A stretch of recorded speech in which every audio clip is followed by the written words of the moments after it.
Et bonjour tout le monde, bienvenue pour un numéro spécial du Petit Bureau. On est en vacances, c'est fini le Petit Bureau de la saison, mais le Petit Bureau continue avec toujours Alex Priam et Clément Combes. Alex, ça va? Ça va bien? Ça va très bien. Bonjour à tous. Bonjour à tous, sauf ceux qui sont pas venus au toucher.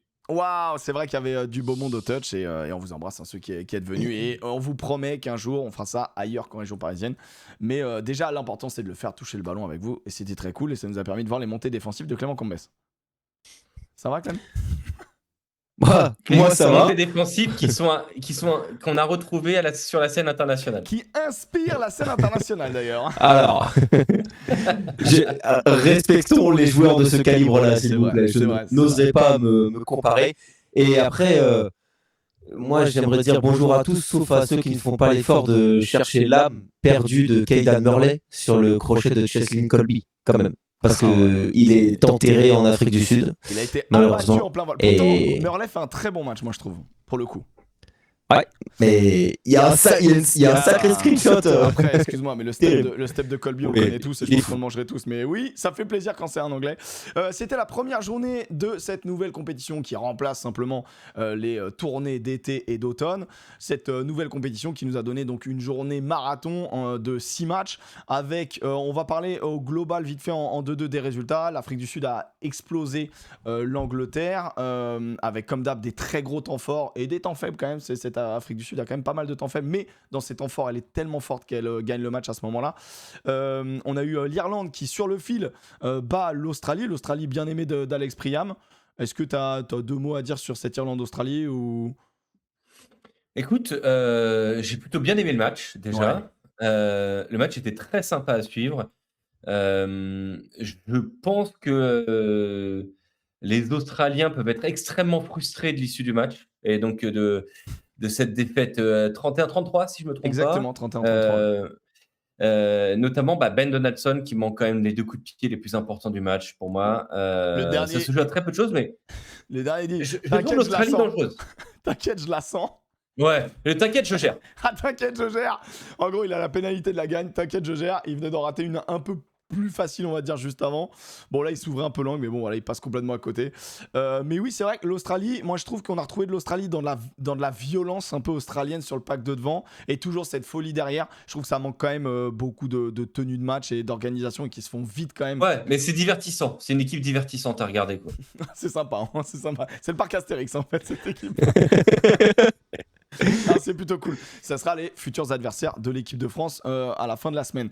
On en reparlera peut-être dans la preview un petit peu, voilà, de ce qu'on a envie qui rentre dans le 15 de France. On verra ça juste en fin de vidéo.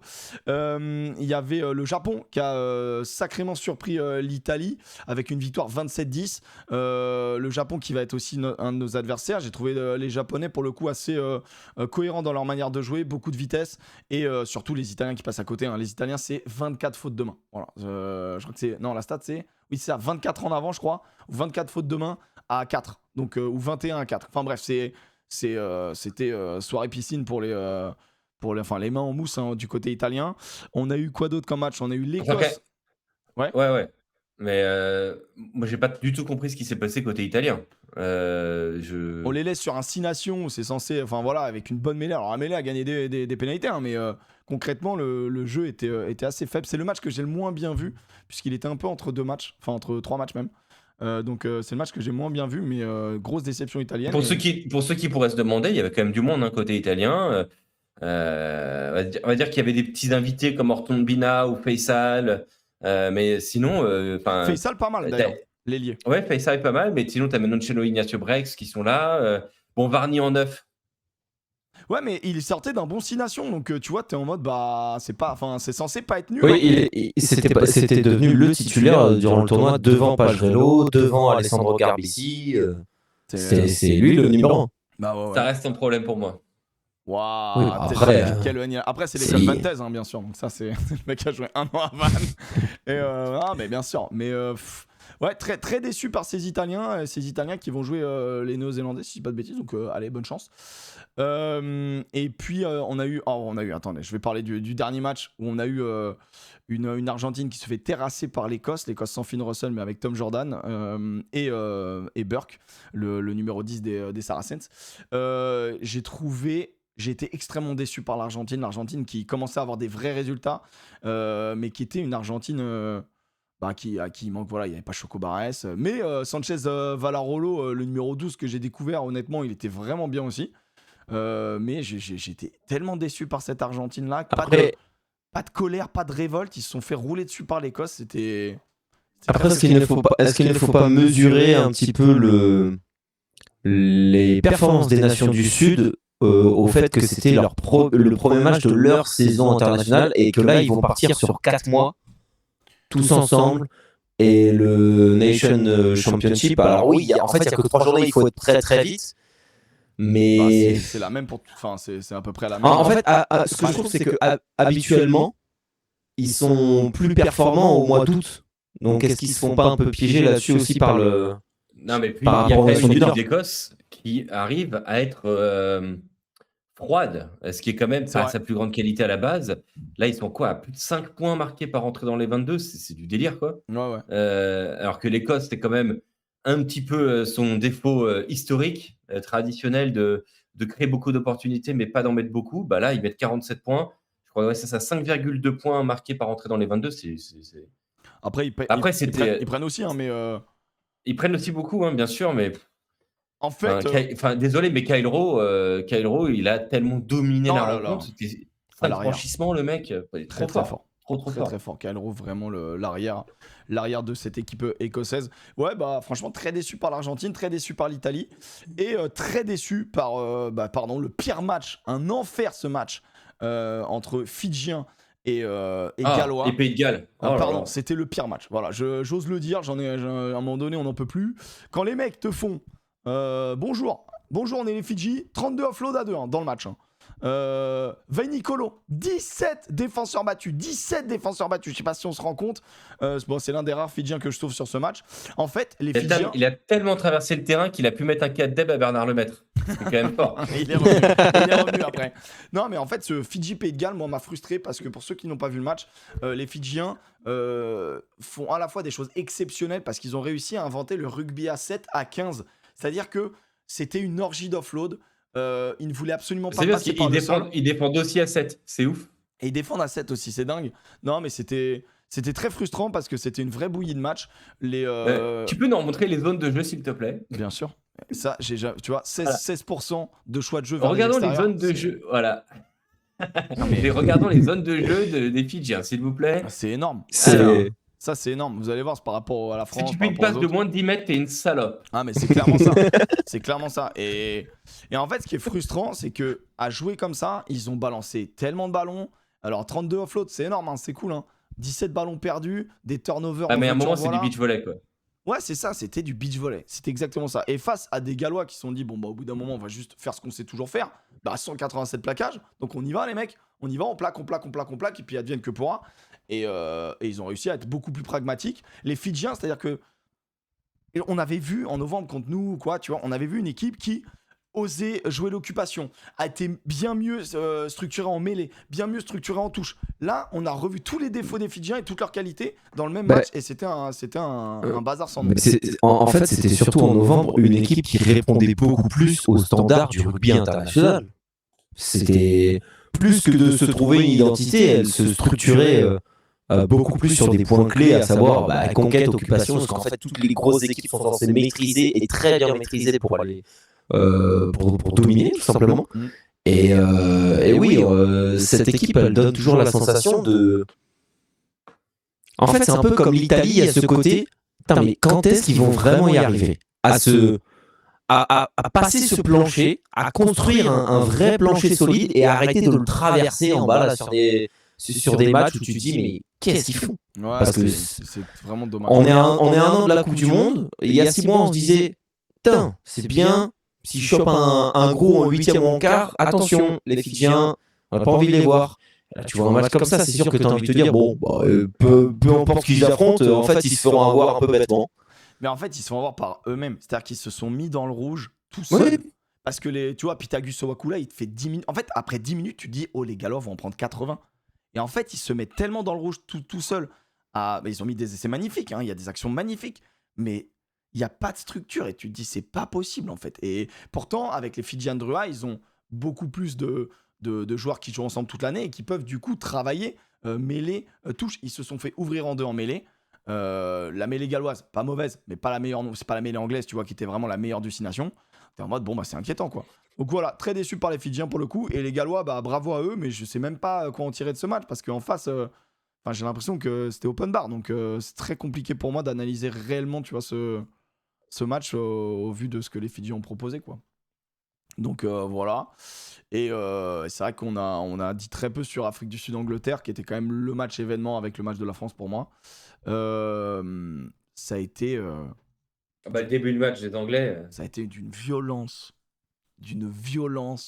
Parce que les Anglais, ils avaient mis quand même un coaching pour répondre présent, tu vois. Quand t'as Coles qui bascule en 4, quand t'as George Martin qui est vraiment un client, le numéro 5, quand t'as Chessum en 6, t'as quand même 3 profils 5, lourds, épais, formés pour le combat, tu vois. Tu rajoutes à ça Ben Earl, tu rajoutes à ça Hayes, Genge qui fait l'un de ses meilleurs matchs, j'avais rarement vu comme ça, et tu rajoutes Curry qui est vraiment le sécateur, celui qui essaie vraiment de faire le travail de l'ombre aussi. Au milieu de tout ça, tu mets Jimmy George, mais ça c'est un détail. Et t'as quand même un 8-2 devant qui est prêt pour la guerre, quoi. Et malgré tout, la guerre, quand les Sudaf décident d'accélérer, c'est terminé. Heureusement, les Sudaf ont, quoi qu'il dans les matchs, quand même des temps très faibles. C'est-à-dire que là, pour ceux qui n'ont pas vu le match, 45-21, le score est un peu lourd parce qu'à la fin, ils explosent et ils lâchent un peu l'affaire. Mais le score est mérité, quoi. Tu vois. Et puis, il y a des matchs de World Rugby Nations Cup aussi. Ouais. Du côté des États-Unis, je crois, si je dis pas de bêtises. Yes. Et puis aussi du Canada, c'est ça? Il y a eu un Canada-Espagne 42-42. Ouais, surprenant. Match assez fou. Et un États-Unis-Portugal 30-29. C'est ce qui s'est joué sur une pénalité de Chris Ilsenbeck, ancien joueur de Pro D2 notamment en France. Ilsenbeck, bien sûr. Qui permet aux USA de gagner face au Portugal. Il y a également une défaite de l'Uruguay que j'ai vu contre les Géorgiens, ça m'a fait mal au cœur, mais match très sympa. Match très sympa aussi. Les matchs en gros de l'autre compétition, ils sont à voir gratuitement sur rugbypass.tv. Bon allez, on arrive sur ce qui nous intéresse, l'équipe de France, mais c'est important pour nous de parler quand même des autres nations parce que c'est une compétition où on va affronter les autres nations du Sud, donc c'était intéressant même si c'est pas c'est un avis rapide parce que ce qui nous intéresse le plus, bien sûr, c'est l'équipe de France, mais c'est important de le donner quand même. L'équipe de France a donc affronté la Nouvelle-Zélande dans un match, déjà, on peut le dire, très plaisant et très agréable à regarder. Je sais pas ce que vous en avez pensé. Moi, j'ai pris beaucoup de plaisir. Moi, je t'ai vu tweeter, Alex, donc tout à fait d'accord là-dessus.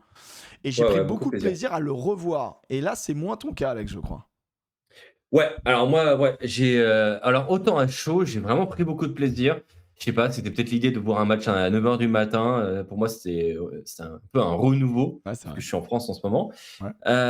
Mais le revoir m'a énervé un petit peu, parce que je crois qu'on a... je vais essayer de mesurer mes mots. On a de vrais regrets pour les Bleus, c'est la question qu'on se pose. Oui, bien sûr qu'il y a de vrais regrets, et notamment par le choix de jeu que l'on a fait. Je trouve qu'on a voulu aller jouer les Néo-Zélandais sur leur terrain, encore une fois. Et encore une fois, j'ai l'impression qu'on allait matcher le plan de jeu adverse pour montrer qu'on est plus fort sur ce terrain-là. Et je développerai peut-être plus tard. Je ne sais pas si tu veux qu'on développe maintenant. Vas-y, c'est intéressant. De toute manière, vas-y. sur le système de jeu français. Écoute, moi, je suis un peu d'accord et je vois où tu veux en venir et un peu pas d'accord. Mais alors, je trouve que l'on a voulu jouer très proche de la ligne d'avantage. Déjà, ce qui est très plaisant, c'est quelque chose que j'apprécie beaucoup, moi. C'est un type de jeu que j'aime beaucoup. Mais on sait aussi, c'est un jeu à risque. On sait aussi que les Néo-Zélandais font ça. Les Néo-Zélandais, d'ailleurs, l'ont dit toute la semaine avant le match qu'ils allaient amener une composante violence, combat proche et proche de la ligne d'avantage de nouveau avec Dave Rennie. C'est ce qu'avait dit Hardy Savea. Et on a fait en fait ce plan de jeu aussi, je trouve, côté bleu, en tout cas sur les premiers temps de jeu. Et en fait, on fait un match, je ne vais pas dire miroir à ce point-là, mais quand même très proche. Très proche du jeu néo-zélandais. Tu regardes les stats, 501 mètres gagnés à la course à 481. Tu as 37 courses qui ne gagnent pas la ligne d'avantage à 32. Tu as 10 courses de soutien à 13. Tu as 11 franchissements à 12. Tu as beaucoup d'actions qui sont très très proches. 27 défenseurs battus à 25. C'est vraiment 501 mètres. On est vraiment sur... On est très miroir, ouais. Presque. On est très miroir. Et il y a une grosse même diff, moi, je trouve. sur le temps de possession, il n'y a que 58 secondes de temps de possession sur l'ensemble du match de différence entre les deux nations. À l'avantage Donc des vraiment NZ. à l'avantage des NZ, ouais. Donc vraiment presque miroir. Et moi, ce que je regrette, et c'est une question presque une réponse ouverte que je vous donne, c'est quand est-ce que l'on va avoir une identité propre au lieu de vouloir matcher l'identité adverse? Est-ce que tu ne reviens pas je te suis sur ta réflexion, enfin je poursuis ta réflexion même si je ne suis pas d'accord sur tous les points. Faut le dire. Est-ce que c'est pas la même question que tu t'es posée après l'Écosse-France? Si, si, je savais que tu allais me lancer là-dessus, tu as raison, je l'avais déjà regretté. Et encore une fois, c'est un plan de jeu que j'apprécie. Mais je trouve qu'on a du mal à opposer des idées propres à d'autres idées. Je trouve qu'on a toujours tendance à vouloir montrer qu'on est plus fort sur un plan de jeu que l'autre. Je peux comprendre, mais moi je trouve qu'il y a un problème. Et tu vois, si j'avais dû résumer cette rencontre en un mot, j'aurais dit dureté. Je trouve qu'en fait, on a manqué où les Néo-Zélandais ont été beaucoup plus durs que nous au contact, dans les rucks. Je pense qu'on s'est fait, c'est pas fait avoir, mais on s'est fait dominer là-dessus. Ouais. Et c'est cette maîtrise des fondamentaux dans les rucks offensifs de la part des Néo-Zélandais leur ont permis ensuite de pouvoir exploiter leurs espaces avec tellement plus de vitesse que nous. Moi, j'ai trouvé qu'on avait été lent. Alors, quand tu regardes la stat de libération des rucks sur de 0 à 3 secondes, etc., en fait, c'est kiff-kiff. Mais je trouve que l'impression visuelle laissée me donne le sentiment que les Bleus n'ont pas eu autant de fois la possibilité que les Néo-Zélandais d'exploiter les espaces avec autant de vitesse. Ruben Love prenait plus de profondeur que Jalibert, par exemple. Ils font pas le même type de course. Tu regarderas, il y a Mackenzie. Mackenzie intervient beaucoup en phase de 10. Ruben Love intervient aussi un peu plus derrière, bon, quand il est sur le terrain, parce que des fois il s'en va parce qu'il met des coups d'épaule. Et pourtant j'aime bien Ruben Love. Non, moi je trouve. D'ailleurs, ouais, j'aime bien aussi. En fait, je suis assez d'accord avec vous sur plein de points, mais pour moi il y a un vrai élément différent, et c'est là où je suis pas trop d'accord avec vous. Je suis d'accord avec vous sur on s'est fait dominer, ils sont plus puissants que nous. Par contre, je trouve que là-dessus, on a cherché autre chose, et moi je trouve que c'est la choix de la zone de jeu qui est intéressant, et après je mettrai des screens. C'est que nous on a cherché d'aller beaucoup plus loin. Sur la zone de 10 mètres, et je pense que si j'avais eu ça sur la première mi-temps, à mon avis c'est encore plus parlant, parce qu'on n'a pas arrêté d'essayer d'aller vraiment très loin. En gros, si vous prenez vraiment tous les screens dans le jeu, on va chercher le profil. Alors, est-ce que je peux avoir beaucoup plus de slides, mais en gros on va chercher un profil très loin. On veut sortir de cette zone-là qui est extrêmement dense. Là, c'est sur l'essai de Damien Penaud. Mais en gros, sur tes screens, tu vois, le ruck est là, on vient chercher l'extérieur ici. Est-ce qu'on a, tu vois, regarde, là, on vient chercher toujours loin. Compte le nombre de joueurs à chaque fois. Je me rappelle d'une phrase de Jean-Baptiste Elisal qui dit « À la finale 2022 face à Castres, quand Montpellier est champion, Castres prépare sur le fait que l'on va attaquer la zone du deuxième joueur après le ruck.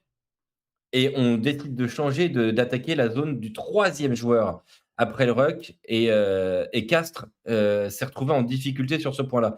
Et nous, on vient chercher entre 2 et 3, j'ai l'impression. Constamment, c'est ça ? On vient chercher zone plus 10. Pour moi, en fait, on veut éviter la densité des Blacks parce qu'on sait qu'on n'y arrive pas, sauf on passe en jeu en black, donc jeu dans l'axe, uniquement si le porteur perce. À ce moment-là, il y a un déclenchement de OK, si le porteur perce, que le ballon est disponible, là on bascule en black automatiquement. On se rappelle avec notamment Oradou qui relève, boum, qui avance ensuite. C'est là où il se fait arracher la tête. C'est ensuite, voilà, ce genre de moment-là, Jégou qui relève. Et même des fois, ça nous a coûté un peu parce que des fois, on la relève juste un tout petit peu pour le collègue. Il y a eu l'en avant notamment, voilà, j'ai en tête Oradou, Jégou. Mais voilà, il y a plusieurs moments où on fait la petite passe en trop ou la petite passe dans la difficulté. Mais sinon, on vient chercher tout le temps à l'extérieur de cette zone 10, on met 5 gonzes, donc on joue à peu près en 8-0 comme d'hab, mais avec 3 mecs qui sont consommés. Admettons, t'as fracassé le premier rug, tiers terrain, voilà, comme Alex t'aime bien l'expliquer, plutôt la zone des 15 mètres, pour scinder en 2 tiers, 1 tiers le terrain, et ensuite on vient fracasser zone des 10 mètres. Et là, je trouve que ça a été vraiment parlant pour cette équipe de France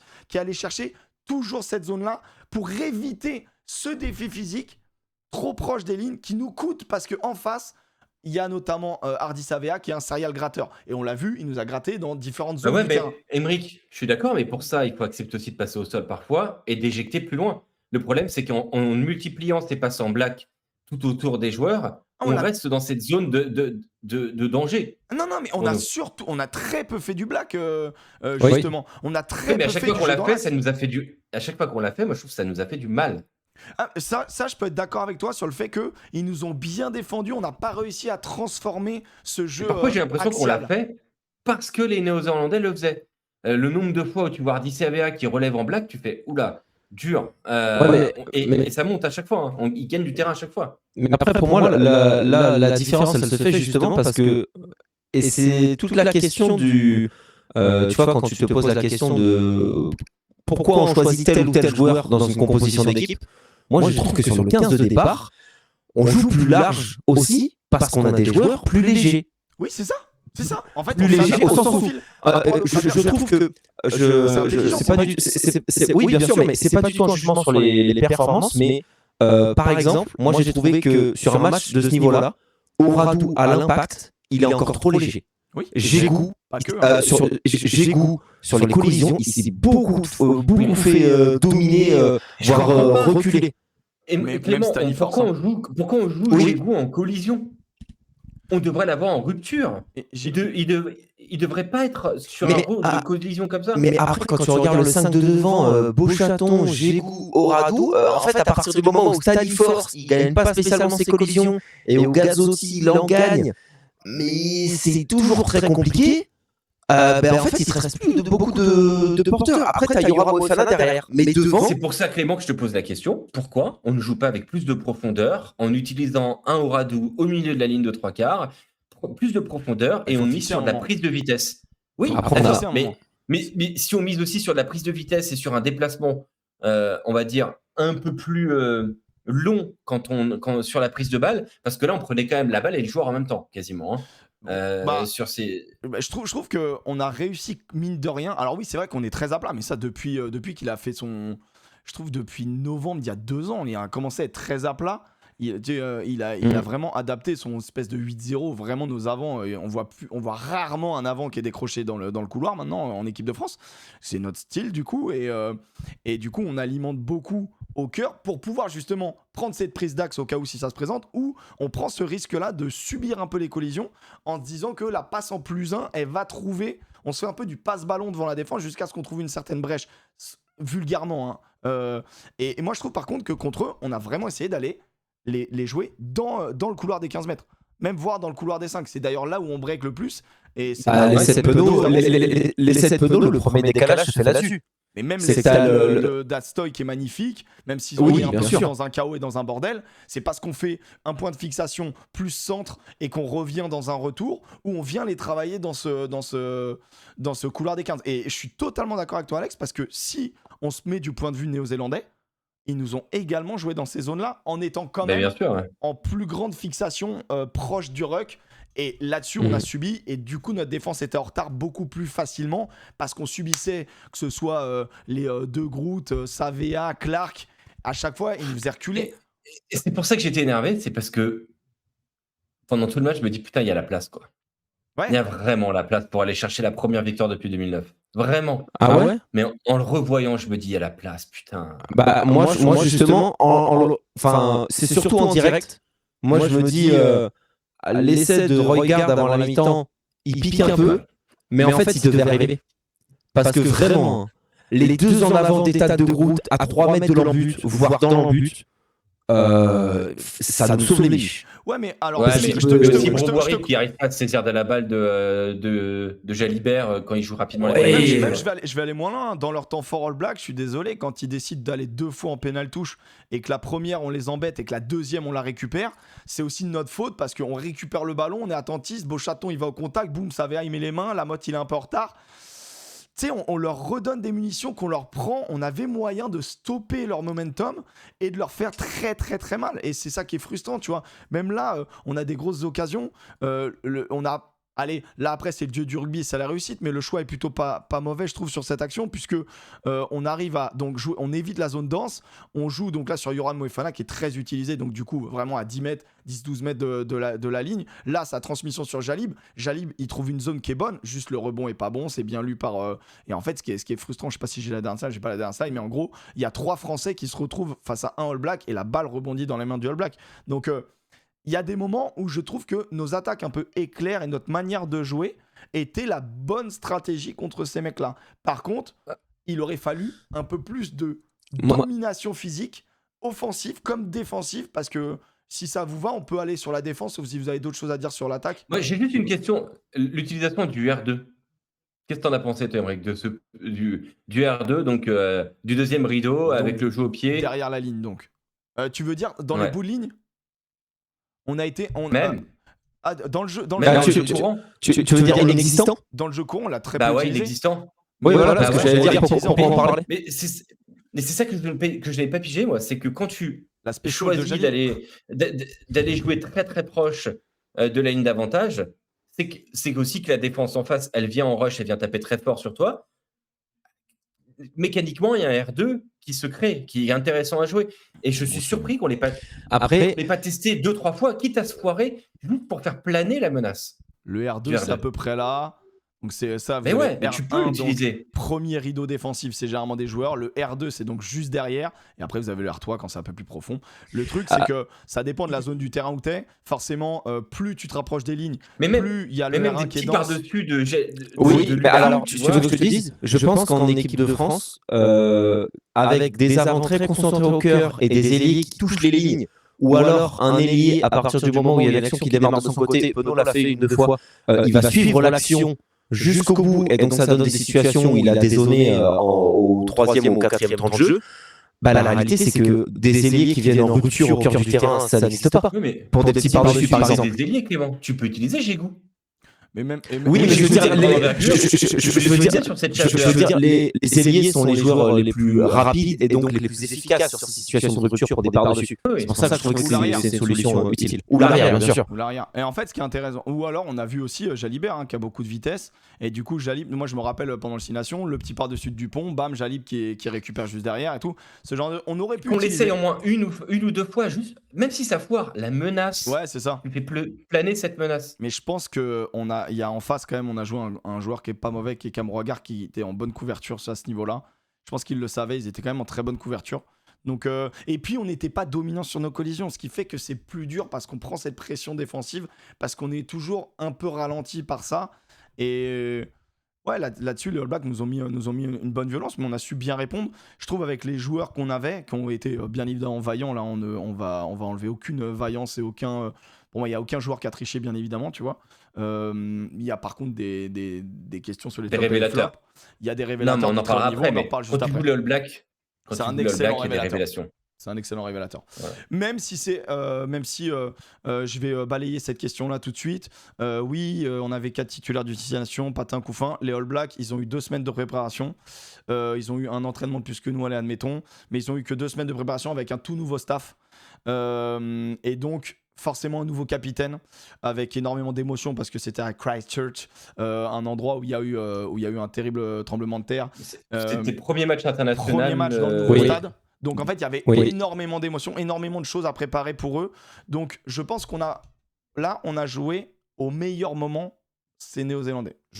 Je pense que ça va monter en pression. Peut-être limite on les aurait joué au deuxième match. Oui, et alors aussi, mais une chose à préciser, c'est que on est dans un cadre de compétition sur plusieurs journées. On a 2 points. On perd, mais il y a double bonus. Donc ça, c'est quand même l'info à revenir. Par contre, il faut gagner sur le reste. C'est pour ça que je veux pas qu'on me dise que je suis un pisse-froid en disant c'est pas un bon match de l'équipe de France. C'est pas du tout ce que je dis. T'es pas un pisse-froid, mec. Non, mais parce que tout à l'heure, je disais que ça m'avait énervé. J'ai été énervé dans le sens où je pense que en amenant un poil plus d'internance sur l'idée, on aurait pu peut-être faire. En fait, tu trouves que par moment, sur des matchs, on est trop monotache. Mais on revient sur le marronnier du manque d'adaptation plan A, plan B. Alors, là, sur ce match-là, je vous trouve dur parce que j'estime qu'en deuxième mi-temps, avec l'entrée forcée de Guillard, avec même un peu plus Tix ou Montagne, on a senti cette équipe de France qui basculait beaucoup plus dans cette domination physique. Je te dis pas qu'on leur a roulé dessus, bien évidemment que non, mais je trouve qu'on a un peu adapté ça. Et ça explique parce qu'on a des joueurs plus lourds. Plus dense même, tu vois. Et je trouve que ça explique notre bonne séquence de la deuxième mi-temps où, pour moi, on peut y aller. Le tournant du match, je démarre pour moi. Le tournant du match est là. Après, on ira sur la phase défensive, je trouve que c'est intéressant aussi. Le tournant du match est là où c'est sur ces 20 premières minutes de la deuxième mi-temps où je pensais qu'on pouvait sombrer parce qu'on était vraiment au rupteur physique. Tu sentais qu'on était fatigué. Mais cette équipe de France a dominé et je trouve qu'on ne se paye pas assez dans cette période-là. Et malheureusement, les All Blacks, il leur a pas fallu grand-chose pour après mettre des essais. Et ensuite, c'était un coup pour coup, sauf qu'on prenait des essais trop vite après les nôtres. Pardon. Pour moi, il y a... Alors, en fait, c'est pas réellement des tournants. Pour moi, il y a 2 coups de massue. Il y a le deuxième essai de Kyle Roycard à la 50e qui en fait vient répondre à celui de D'Astoy. C'est trop beau d'Astoy, je crois. Celui d'Astoy, celui qui est magnifique d'Astoy avec le travail de Jalibert, Adissobé et tout ça. Enfin, magnifique essai. Et en fait, pour moi, cet essai-là, c'est un coup de massue parce que ça vient souligner un des points sur lequel on a eu du mal. On ne cherche pas la touche sur les sorties de camp, on provoque le 50-50 sur la ligne des 40. Et en fait, je trouve qu'on a vraiment eu du mal à sortir réellement et proprement de notre camp. Alors, sur ça, moi, j'avais noté un truc. Alex, peut-être t'as noté aussi un truc. Moi, en fait, je réagis sur ça parce que c'est intéressant. Je sais pas quelle était notre véritable stratégie sur nos sorties de camp. Il y a un truc qui m'impressionne. Il y a eu 165 plaquages des All Blacks. Est-ce que vous savez combien ils en ont fait dans notre terrain? Bon, très peu, je pense. Une trentaine. 25. Ouais. C'est rien. Rien. Ils n'ont pas eu de taf à faire dans notre partie de terrain. Là où, à contrario, nous, on a fait 188 plaquages, on en a fait 45 dans leur moitié de terrain. C'est quand même le double, quasiment. Après, les sont réputés pour relancer un peu du parking. Ils ont tenté, ils nous ont testé. Il y a des. Je trouve qu'on les a pas fait travailler loin de leur camp. Je comprends. Mais parce qu'on était dominé physiquement et du coup sur chaque collision on prenait ce risque-là de se faire gratter par leur serial gratteur parce que là t'es obligé d'être dans une zone dense et prendre des risques. Et dans ce cas-là, il faut regarder la longueur de notre jeu au pied. Est-ce que notre jeu au pied était plus long que les autres? Eh ben regarde sur les engagements, je pense que tu l'as remarqué, genre juste à mon avis tu l'as oublié, là je te le remonte. Les NZ pour lutter contre à mon avis la longueur de jeu au pied de Max Lucu, ils ont fait que d'engager au centre. Et mec au centre, ça nous demande beaucoup plus de travail. Et en fait ils ont fait que nous envoyer sur ça, et souvent sur Spring, pas de gauche, donc on avait l'option Lucu pas de droite, Spring pas de gauche, mais en fait, avec une grosse pression de la caille, etc., on trouvait pas des touches à 60, on trouvait des touches à 40. Et tu sais pourquoi? Et au final, une des seules sorties de camp, la sortie de camp la plus propre, la sortie de camp la plus propre de la première période, c'est quand Astoy se sort de la pression avec un raffut et qui revient dans le couloir des 15 et qu'on gratte une pénalité. Et que ça donne pénalité. On gratte une pénalité, je sais plus, je crois que c'est un problème de grattage que ça avait, je crois. Et oui, mais le truc, c'est qu'à chaque fois, t'as vu la pression que nos gars avaient. À chaque fois, on a mis notre petit bloc qui se faisait lober. Les engagements étaient trop bien tapés. Et il y a aussi un truc qui m'a un petit peu chagriné sur l'utilisation de notre jeu au pied. Je trouve qu'on a beaucoup trop joué sur le côté de Will Jordan, sur le jeu au pied. Will Jordan au pied, c'est très sérieux quand même. Il est franchement à l'aise. Là où Caleb Clarke, honnêtement, même en l'air, mais même dans sa face, même dans sa qualité de jeu au pied, il est largement au-dessus de Caleb Clarke, je trouve. Mais des années-lumière. Moi, c'est oui, voilà, tout court. Mais on n'a jamais joué la zone de Caleb Clarke, qui était une zone faible quand même. Vu qu'on parle de Will Jordan, moi je finis juste sur pour moi le deuxième coup de massue, c'est son deuxième essai à la 71e, parce qu'en fait c'est le ballon perdu par De Porter. Je crois que c'est le premier ballon touché par De Porter. Et en fait il est au sol, c'est Astoy qui vient au déblayage, il se fait contre-roquer par deux avants qui sortent du banc, boum, d'un coup, turnover, ça joue de plusieurs temps de jeu essai. Mais pour revenir sur Will Jordan et l'histoire du pied, je pense que par moment on a eu des récupérations en première période notamment et on a cherché à dégager au pied une fois par Djigou, une fois par Adissobé pour renverser la pression. Le problème, est-ce que c'est pas par automatisme? En fait c'est ça. Mécanisme parce qu'on a LBB donc où est bien récup Et oui, rasant dans la problème, zone 15 mètres, 5 mètres.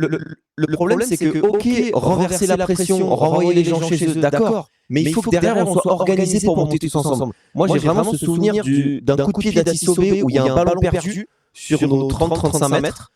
Et en fait, oui, c'est les mecs qui se. Comment ça s'appelle ?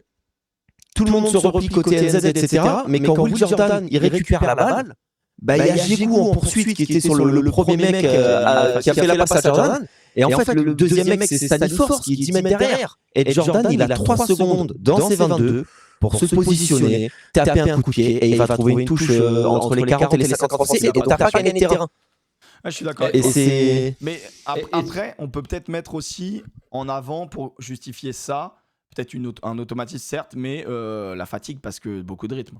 39 minutes de jeu effectué. Bien sûr. Donc en fait, tu vois, pour un peu dédouaner les joueurs aussi, il y a des moments où tu t'envoies comme un âne et du coup, tu perds. Il y a des moments, c'est entre guillemets instinct de survie aussi. C'est que tu dis, t'es dans ton camp, tu prends 10 temps dans la tronche et tu balances. Je vais vous donner des noms de joueurs de l'équipe de France et à la fin, vous me donnez le nombre de porteurs de balles dominants. Ok. Théo Atisobé. J'ai la ref, moi. Je les ai, moi. Moefana, Broboari, Gazzotti, Astoy, Jalibert, Staniforth. 7 joueurs. Combien il y a de porteurs de balles dominants ? Tu veux dire ceux qui ont fait des courses dominantes ? Non. Attitrés. Regardez les stats. Dans leur statut. Ouais. Je redonne les noms. Staniforth, Jalibert, Gazzotti, Astoy, Broboari, Moefana, Atisobé.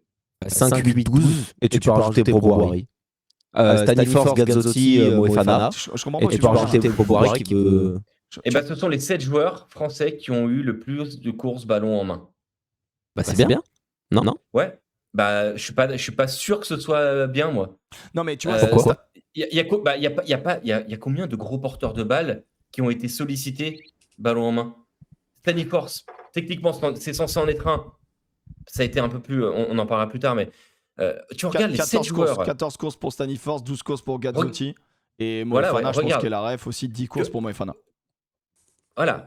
Et donc, au milieu de tout ça, tu as Jalibert, tu as Astoy, tu as Atisobé. Ce ne sont pas des joueurs qui sont censés être surutilisés, surappelés. Par contre, en face, ils utilisent Savea, Sam Derry, Will Jordan, un match. Bon.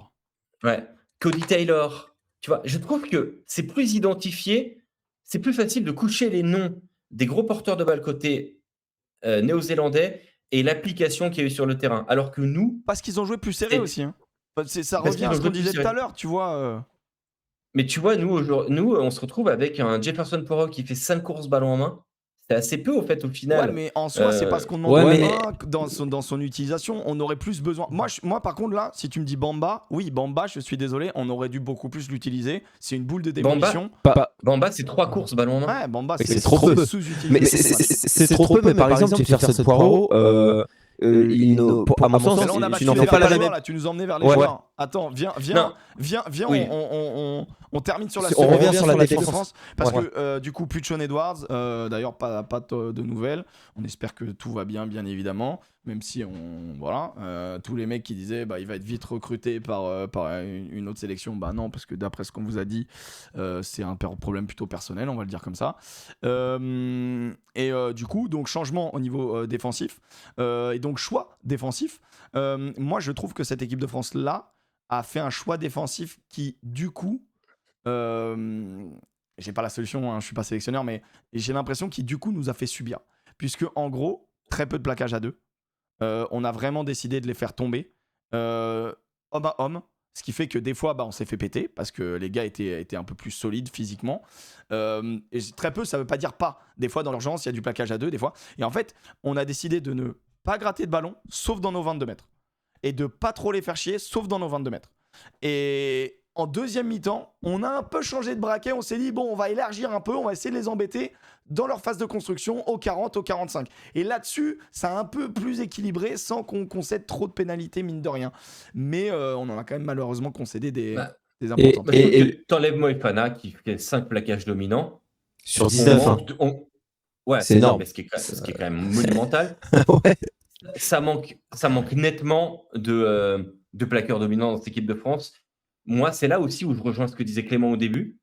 C'est là où tu vois qu'il manque du monde quand même. Bien. Bah, il manque du monde Moefana a toujours devant. été un plaqueur Ah, dominant. Il manque du monde devant. Pardon, mais Il en Poirot, manque un devant. plaquage dominant. Lamotte, 0. Bamba, 0. Oradou, 2. Staniforce, 1. Beauchaton, 0. Gégou, 1. Et Gazzotti, 1. Ça, c'est pour les avants. Et après, tu l'as dit. Vraiment, Beauchaton qui joue 30-35 minutes. Ouais. Donc, Et après, sur le banc, 1 pour Montagne, aucun pour Guillard, 1 pour Tix. Puis après, c'est les 3 quarts.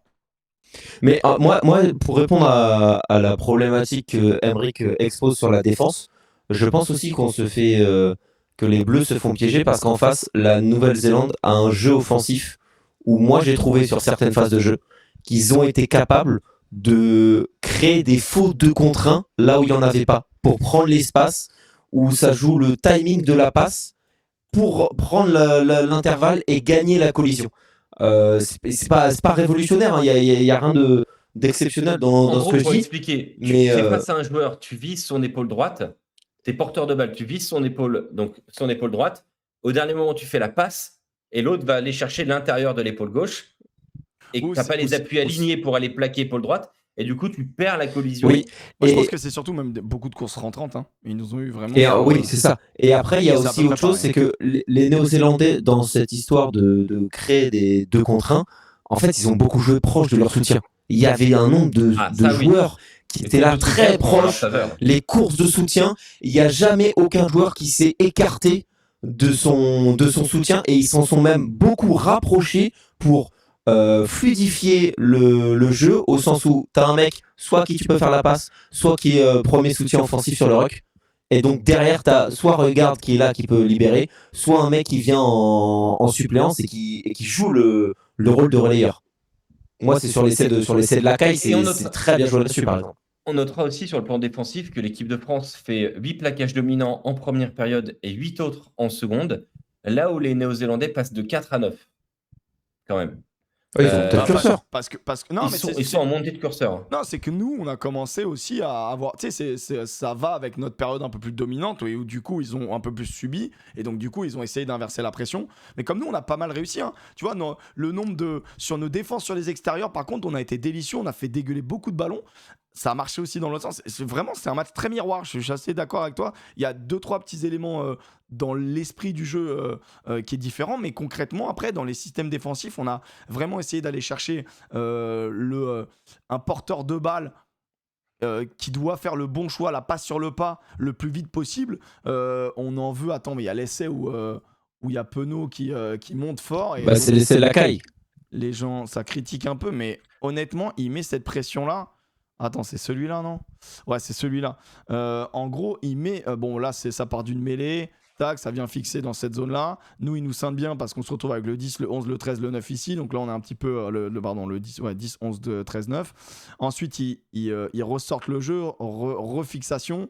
On est un peu aux abois. Là, on commence à fatiguer après 20 minutes de jeu. Et là, en fait, c'est une passe sur le pas de Tupaia. Tupaia, ouais. Donc en fait, lui, il monte fort sur le porteur, il veut essayer de l'attraper, et sauf qu'en fait, il fait le geste juste au bon moment, et le truc, c'est qu'il doit jouer à un 3 contre 1. Donc en fait, à un moment donné, il faut faire un choix.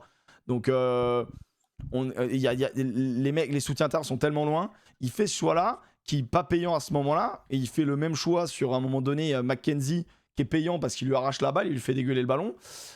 C'était dur, ça attaque fort à ce niveau-là, et moi, j'ai trouvé que on avait fait beaucoup d'erreurs techniques en première mi-temps qui nous ont empêchés, notamment sur ces passes sur le pas. Beaucoup de passes sur le pas qui vont dans les chaussettes, qui ne sont pas bien attrapées. Et plein de petites approximations techniques qui nous coûtent sans doute un peu le match quand ça joue à 2 points. Tu vois, la passe d'Astoy, ouais, mais tu vois, en avant de Jalib, etc., etc. La méga séquence de jeu là, de 4 minutes 26 où il y a 30 phases de jeu, il y en a combien pour l'équipe de France ? 14 hein, il y en a 17. Il y en a 17 phases de jeu. Donc on a une séquence de 4 minutes 26, séquence de dégénéré. Hein. Il y a une phase de jeu toutes les 9 secondes, moins de 9 secondes. C'est énorme. Il y a un back-in game de gros bâtards durant 4 minutes 26. Et pourquoi on matche ça ?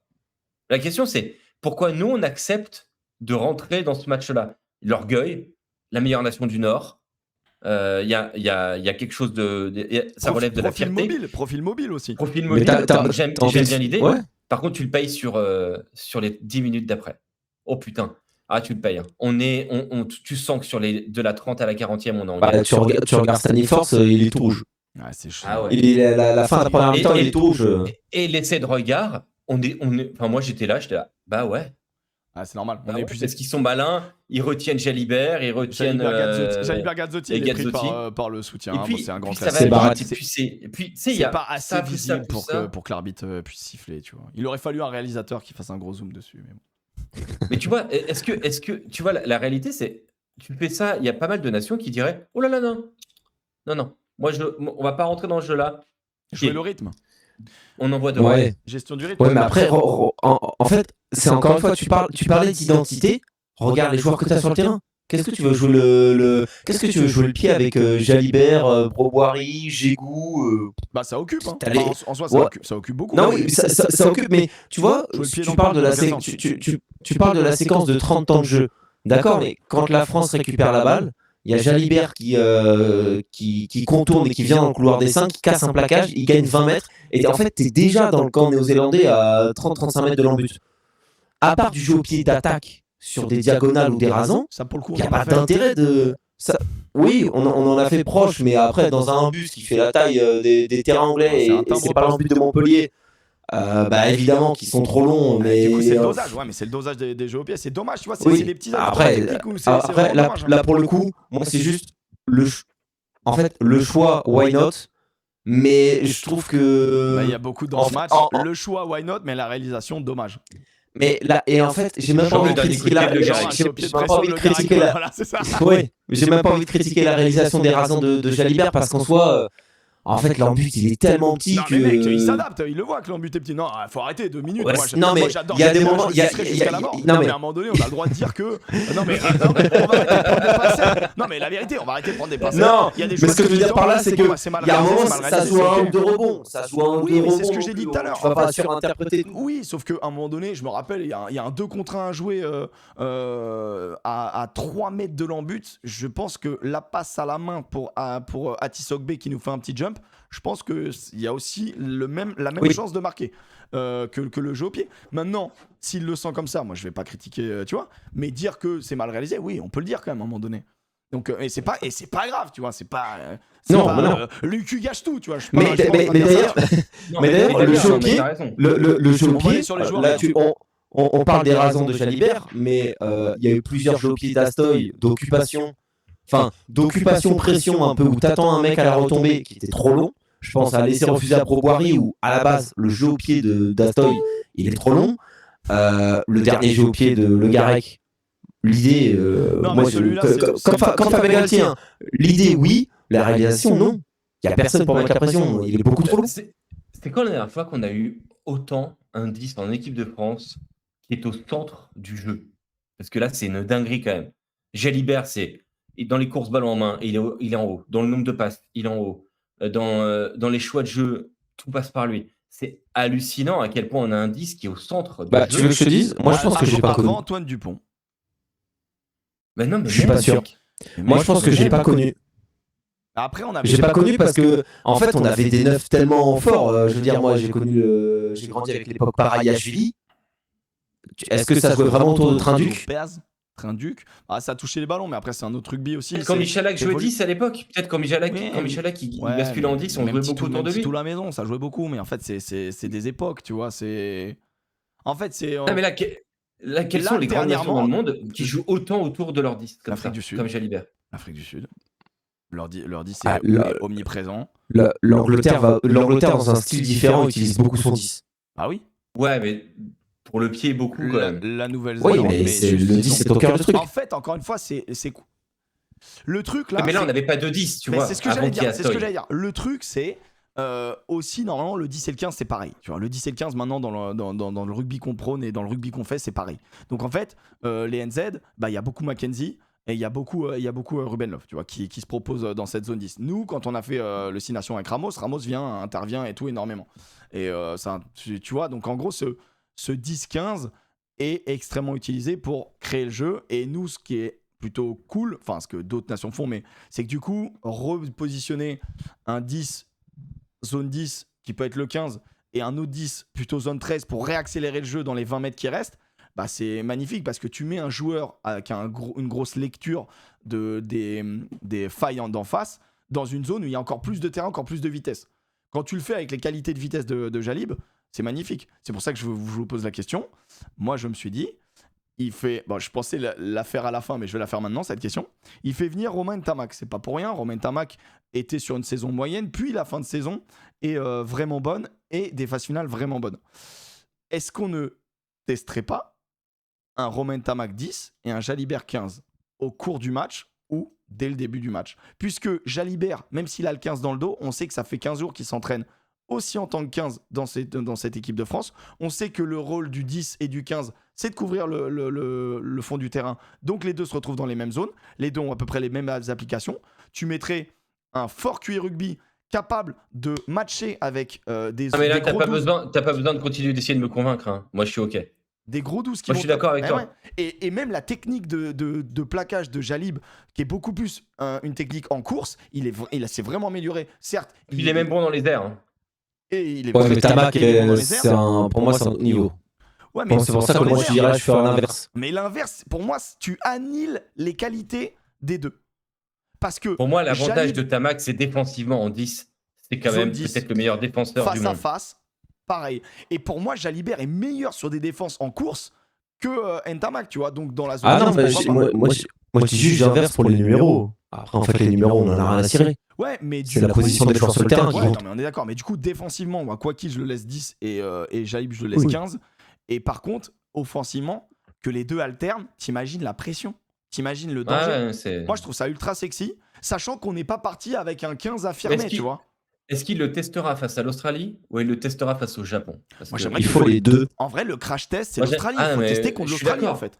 Je suis d'accord, mais si tu perds en Australie, t'es quand même dans la merde. Et moi, j'ai eu le malheur de mettre ça sur compétition. J'ai eu le malheur de mettre ça sur. Ouais, c'est vrai. J'ai eu le malheur de mettre ça. Mais tu vas pas perdre en mettant deux top joueurs à deux postes. Tu vois, on m'a dit. Oui, mais du coup, on a trouvé le meilleur 10 du monde. Et je dis que si tu le testes et que tu perds. Oui, mais après. Tu connais. Oui, je sais que ça. On va dire que c'est parce qu'on a testé que. Mais il y a rien qui te garantit que si tu laisses Spring à l'arrière, que ça va le faire. Hein. En soi. Et en gros, moi, je pense sincèrement que ce serait très bien pour Jalib parce qu'il validerait une polyvalence à très haut niveau. Et je trouve que les top joueurs, Boden Barrett, en prime, bah, c'est des mecs qui savent faire les deux, tu vois, à très très haut niveau. Et du coup, moi, j'aimerais bien. Bon, après, il le fera peut-être pas, mais il va être face à un choix en tout cas. Bon, du coup, ça me permet d'aller vers les joueurs. Ouais. Top et flop, qui marque des points selon vous? On peut aller vite sur ça, entre guillemets. Ouais, il va falloir que j'aille très vite sur ça. C'est pour ça que je voulais aller vite sur les joueurs, les copains, mais vous relancez tout le temps. Bon, qui est votre meilleur joueur là? Enfin, qui marque des points, vas-y Alex. Jalibert, meilleur joueur de l'équipe de France. Non. Plus 1. Ah ouais? Oh non. Bah pour moi, le choix, il se passe entre deux hommes, et ils sont au centre du terrain, Fabien Broboiry et Yoram Moefana. Qui pour moi, Fabien Broboiry est l'homme qui marque le plus de points dans ma tête. Il a été testé face à la Nouvelle-Zélande, qui est un énorme révélateur. Pourquoi? Parce qu'il a un profil 12 qui peut jouer 13. En face, c'était un profil 12 qui peut jouer 13. Et ils sortent une prestation, les deux, XXL. Le gars a 20 ans. Le gars a zéro expérience internationale, tu vois, à part un match contre le Pays de Galles. La pression du Gonze, la maturité dans son jeu, orchestrée avec une vraie... Existe-t-elle cette pression? Bah oui. Les jeunes joueurs, d'accord. Oui, non, mais je vois ce que tu veux dire. Non, mais j'ai pas l'impression qu'il la ressent. Oui, pas l'impression qu'il la ressent. Mais ces mecs-là, en fait, c'est impressionnant. On a le droit d'être impressionné que les mecs, justement, bien sûr, que ce soit de la glace dans les veines ou quoi que ce soit. Et moi, je trouve que la prestation de Fabien Broboiry, qui est quasiment numéro 1 aussi dans beaucoup de stats, tu vois, dans les mètres après contact, le mec est à 15 plaquages sur 17, un plaquage dominant. Le gars était réellement monstrueux. Et en fait, et moi, j'avais peur, tu sais, j'aime bien quand on met le 12 et le 13 du même club. Je pense que Moefana de Porter, ça fonctionne pareil, tu vois, c'est très bien. Mais le fait d'avoir ce gars-là testé en 13, en mode, on peut le mettre en 23, comme ça on sait qu'on peut le faire rentrer, ou alors il devient titu, j'en sais rien. Bah, je trouve que pour moi, lui, il a marqué beaucoup de points, donc je mets Fabien Broboiry, moi, en top, et Moefana pas loin, et Jalib est pas loin, bien évidemment. Devant, est-ce qu'on relève des gars? Oui, Demba Bamba, mais pas en top. Ouais, malheureusement, je t'appuie. Et moi, je rajouterais Max Lamotte, hein, qui pour moi a perdu énormément de points. Et moi je rajoute Beauchaton. Beauchaton qui est capé, quoi. Après il s'est blessé le pauvre, mais Mais ouais, je pense que Beauchaton, en fait, très fort joueur, mais il va falloir monter un peu plus le curseur, quoi. Moi, je l'ai trouvé un peu sur ce genre de match, c'est peut-être un peu juste. Mais c'est peut-être dur, hein, mais. J'ai un ajustement et une piste de réflexion pour la semaine prochaine. Il faut trouver une autre solution à Hugo Orado en touche parce que c'est pas possible d'avoir ce joueur-là pour moi sur 80 minutes. Non pas qu'il soit mauvais, mais je pense qu'il faut à un moment donné dans le match être capable de changer de profil dans le jeu. Et donc je mettrais Tisserand titulaire. Moi je pense que t'as Flo Verhaeghe, c'est le maintenant. Ah oui, ouais, c'est maintenant. Tu peux c'est vrai. Et en vrai, il l'avait dit en conf de presse. Il a dit qu'il avait fait un banc en 5-3 parce qu'il n'avait pas de profil comme Orado à mettre sur le banc. Donc là, au moins, on a une réponse là-dessus. Est-ce qu'il démarre avec Orado contre l'Australie et qu'ensuite il met un Flo Verhaeghe? C'est une vraie question. Bon, Alex, tu dois aller bosser? Ah ouais, de ouf, ouais. Bah, bien sûr. Mais après, c'est bon. Juste, tu nous dis Australie-France qui rentre dans le 15? Je te le dirai. Je sais pas encore. Ah, bah super. Bah, on fera une nouvelle vidéo pour plus tard. Non, mais on a un peu répondu. Allez, ça marche. Bon, bah écoutez, on fait des gros bisous. Puis c'est bien, en fait, on a fait 55 minutes, c'est très bien. On fait des gros bisous. Top. Il y aura peut-être des hors-séries encore pendant l'été, donc n'hésitez pas à vous abonner si jamais ça vous plaît. Ciao. Et à très vite. Au revoir les copains.